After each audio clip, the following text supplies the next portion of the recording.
Okay, now that you have learned how to complete the square, you have a number of strategies for solving a quadratic equation. Okay? So one strategy for solving a quadratic, give me one. What strategy have you learned for solving? Completing the square is one. Graphing. Just graphing and looking for your x-intercepts, which are also known as solutions or roots or zeros of the equation. Okay, make sure that's recorded. We've got 4 synonyms there, but they are points on the x-axis, right? So we have graphing, we have completing the square. What else? Making a table and just finding it, I suppose. The y values would be 0. What about factoring? Factoring. Such a nice way to do it if it's factorable, right? If it's not factorable, you've learned to complete the square. So today we're learning another method, and that's called the quadratic formula. Now, once you learn the quadratic formula, sometimes people think, oh, I need to solve it by the quadratic formula all the time, which is not true. No. Okay, so for any quadratic equation in standard form, you can find the solutions, the x-intercepts, using this formula, the quadratic formula. But don't throw out the other strategies you've learned. At times, they are the easiest. They're easier than this. And oh, the other one we didn't mention was just taking the square root, right? If you have a quadratic equation where there is no bx, the middle part here, you have ax squared plus c, nothing here, then you can simply isolate your x squared and take the square root. So we'll summarize all of these methods the next time I see you. We'll just summarize them all because this is the final method and it is best memorized in a song. So, let me bring my volunteers up here to help sing this. Okay, and the way that we sing this song is the following. 3, 2, 1. X equals negative b plus or minus the square root of b squared minus 4ac all over 2a. Very good. Thank you. Okay, so we're going to do that together. That is so long. We're going to now bring you a Smith and a couple of 7th graders to sing the quadratic formula. 3, 2, 1. X equals negative b plus or minus the square root of b squared minus 4ac all over 2a. Very good. Okay, so let's see how we use this. Let's see how it's used using the quadratic formula. So every chance you get, you sing it, you write it. Just like a geometry formula, you write it down so that you have it fully memorized forever. And you will have it forever when you sing it and write it a few times. Okay? So let's sing it again. X Equals negative b plus or minus square root of b squared minus 4ac all over 2a. Okay, there it goes. And so we need to identify A, B, and C, the things that are being substituted into this formula. And so we have a quadratic equation in front of us. Is this in standard form right now? No. Dina, what do we need to do to put it in? Subtract 9. Good. So she says, let's subtract 9 from both sides. And now when we have it set equal to 0, we have it in standard form. And we're finding the zeros of the function, see? The x-intercepts. It's set equal to 0. Y is 0. We're finding the x-intercepts. So we come over to the equation and we look and say, what is b here?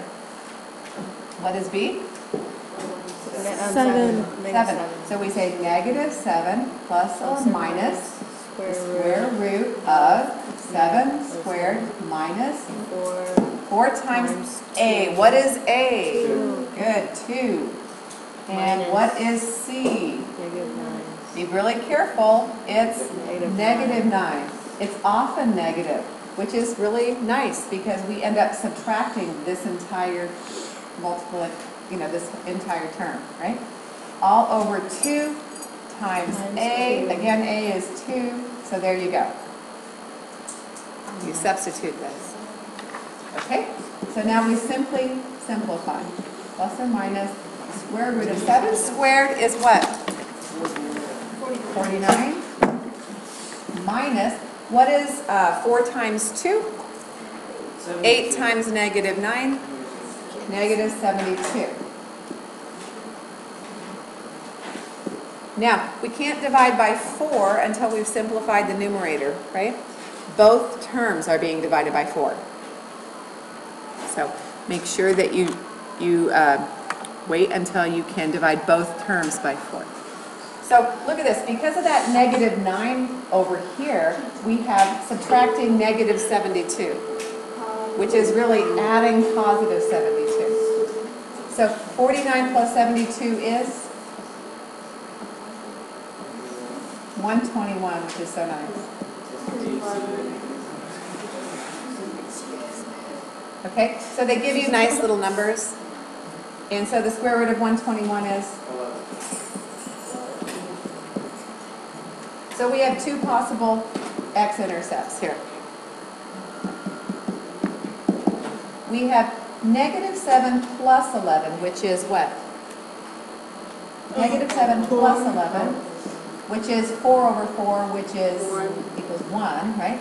And then we have negative 7 minus 11, negative 18 over 4, which negative what? Negative 4.5? Negative 4.5? Negative 4.5. So we have 2 solutions. X is either 1 or negative 4.5. Okay? And so let's try one more. What was the last answer? Negative 1 and 4.5. See if I can scoot this over a little bit. There. You might need to pause the video and try these and come back. And let's just do one together for the video. Let's do the first one. Actually, is the first one factorable? Yeah. No. Yes. Is it? Yes. Okay, what is this a perfect square trinomial? Yes. Okay, so what is the squared binomial this becomes? Okay, so what is the solution? What's the solution?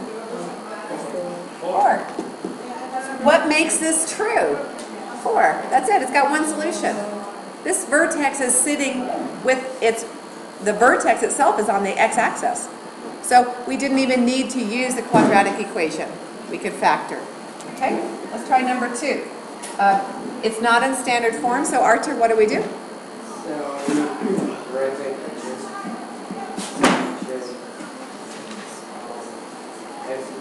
No, I want you to tell me what we do to this equation because it's not in standard form. First we need to add 1 to this. Okay, so now is that factorable? No. Yes. Are there factors of 1 that add up to negative 5? No. So this is where we use our quadratic equation. So x equals negative b plus or minus the Square root of b squared minus 4ac all over 2a. Okay, so Arthur, you want to tell us how to fill it in? So 62 negative 5 equals to b, which is 5. Good, 5. So negative of negative 5 is 5. The opposite of b is 5. Plus or minus the square root of, what is negative 5 squared? So it's 25. 25 minus 4 times what is a? 3. And c? 1. All over 2 times what? 3 times 3. Good. Okay, and then we simply simplify. So we have 5 plus or minus the square root of 25 minus what is that? 12. All over 6. And what is 25 minus 12? 13 over 6. Okay, do you know in some cases on a standardized test, they will leave an answer in this form, it's called radical form. Notice that the radical is simplified. There is no perfect square in it, right? 13, not a perfect square. But if we were going to take it to the 10th place, could somebody give me the approximate square root of 13 to the 10th place?